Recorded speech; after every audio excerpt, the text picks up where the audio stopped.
Mesdames, Mesdemoiselles, Messieurs, bonjour, bienvenue sur TV07, heureux de vous retrouver pour la traditionnelle émission des résultats et cette semaine de l'agenda à venir. Au programme, des résultats, la Coupe de France qui était l'un des principaux événements du week-end, la Coupe de France de football avec son 5e tour et nos deux clubs ardéchois qui étaient encore engagés dans cette compétition. Bien sûr, la SAF d'Aubenas d'un côté et de l'autre côté Rhône-Vallée. Pour la SAF d'Aubenas, on avait un déplacement du côté de Donzère, club de division 3. Tout semblait se présenter pour le mieux pour la SAF, avec un club qui joue 3 divisions en dessous d'Aubenas. La SAF est sortie victorieux de ce duel, mais ça a été compliqué pour les joueurs albenaciens. Il a fallu attendre les dernières minutes pour aller chercher la victoire 1-0 et donc la qualification pour le 6e tour de la Coupe de France. Du côté de Rhône-Vallée, il y avait un déplacement du côté du FC Bressan, là aussi un club de régional 3. Rhône-Vallée a gardé son rang avec une victoire nette 2-0 sur le club de FC Bressan. On retrouvera donc nos deux clubs ardéchois de nouveau au 6e tour de la Coupe de France. On va passer désormais au ballon ovale du côté du rugby avec la nationale et le match au sommet du week-end dans cette poule de nationale. C'était le RCAV qui recevait Nice. Nice, 2e au classement. Aubenas, 3e quant à elle au niveau du classement de national. Les Albenaciens qui, on le rappelle, étaient restés sur d'excellents résultats depuis le début du championnat. Les Albenaciens qui ont connu un revers terrible du côté de Georges Marquand avec une défaite 45-7 face à Nice. Très compliqué, un match dur pour les Albenaciens où on a vu un manque d'engagement, mais surtout une très belle équipe niçoise qui vient véritablement se positionner comme un des prétendants à la montée en Pro D2 dans cette nationale. Aubenas qui pointe désormais à la 5e place de ce classement de national. En ce qui concerne la Fédérale 2, on attendait le derby entre Tintournon et Annonay. Comme vous le savez, l'épidémie est repartie de plus belle et de nouveau le sport est impacté. Là aussi, le match sera repoussé un tout petit peu plus tard. Ce sera du côté du mois de décembre. En Fédérale 3, Privas recevait sur son terrain le leader Servian. Là aussi, match compliqué pour les Privadois, où il fallait, on le savait, aller chercher un résultat sur son terrain pour arriver à accrocher la première partie du championnat. Privas a subi la domination de Servian, 32-11. Les Privadois qui désormais pointent à la 9e place du classement. Attention là aussi à Privas, il va falloir réagir très très rapidement pour les tangos. Quant au Teil qui devait se déplacer là, qui devait recevoir, Palavas, le match a été reporté là aussi pour raison sanitaire. En basket, là aussi tous les matchs ont été reportés. Aubenas qui devait se déplacer du côté de Sapela, ça sera joué un peu plus tard. Et un tournant là aussi était en déplacement et le match a été là aussi reporté. On va donc passer aux sports individuels qui ont eu un peu plus de succès ce week-end, avec notamment, on va commencer avec le canoë-kayak. On l'avait annoncé la semaine dernière, il y avait les Open de France du côté du bassin olympique de Vers-sur-Marne. Et une bonne nouvelle est arrivée pour les Ardéchois, puisque Quentin Bonnetin est allé s'imposer sur la distance olympique du 1000 mètres. L'Ardéchois donc a remporté cette distance, ce qui le remet dans la course des JO de Tokyo.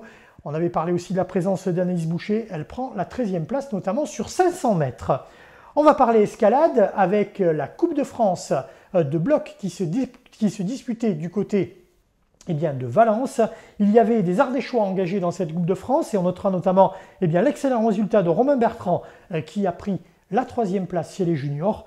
Et Mathieu Ternant de Tournon a pris la 7e place. Là, on passe chez les seniors, aux portes de la finale pour Mathieu. Et quant à Emilien Casado, qui a réalisé sa première entrée sa première compétition chez les seniors, il prend quant à lui une belle 15e place dans cette Coupe de France.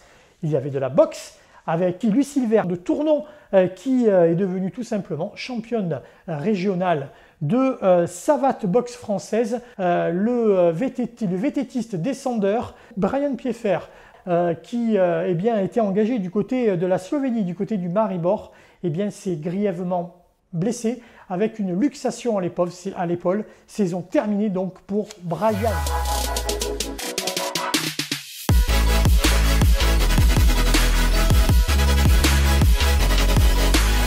va commencer avec le football et bien la régionale 1 avec Rhône-Vallée qui va retrouver donc les routes et les chemins du championnat. Rhône-Vallée qui va se déplacer du côté de Vénissieux.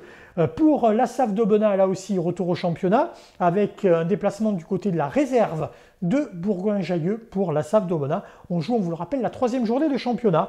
Et pour nos 2 clubs ardéchois engagés en régional 3, Rions va recevoir le club de Varèse.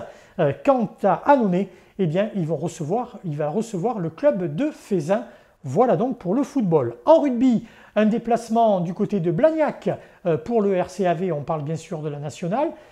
Pourquoi pas rebondir après la défaite, on l'a dit, à domicile d'Aubenas face à Nice. Aubenas qui va se déplacer du côté de Blagnac. Blagnac actuel avant-dernier de la nationale.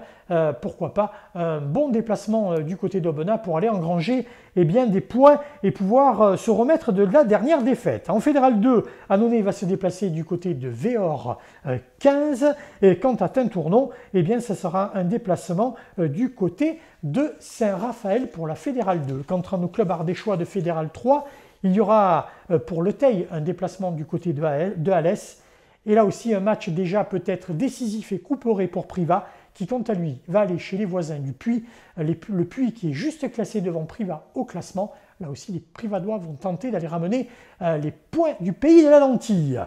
Allez, en basket, Aubenas va recevoir Hyères-Toulon. Là aussi, match au sommet. Hyères-Toulon qui repassait devant Aubenas à la 2e place. Aubenas actuellement 3e, match au sommet, donc dans cette Nationale 2. En Nationale 3, le leader Tintournon va se déplacer du côté du CTC Basket Sud-Drôme. Du côté du hand et du hand féminin, le Pouzin, toujours à la recherche de sa première victoire dans ce championnat de division 2 féminine, le Pouzin va aller se déplacer du côté de Celles-sur-Belle-Mélois. Là aussi, il faudra au Pouzin démarrer dans ce championnat. Il y aura du canoë-kayak de nouveau au rendez-vous ce week-end avec du côté de la vallée de l'Eyrieux. On va retrouver la finale de la Coupe Rhône-Alpes. On parlera là de descente, il y aura parallèlement un slalom, mais on s'intéressera notamment à cette finale de la Coupe Rhône-Alpes de descente. On en a terminé avec cet agenda. On se donne rendez-vous très prochainement pour de nouveaux résultats. Rendez-vous sport et très bientôt dans une nouvelle émission de Jeux, 7 et match.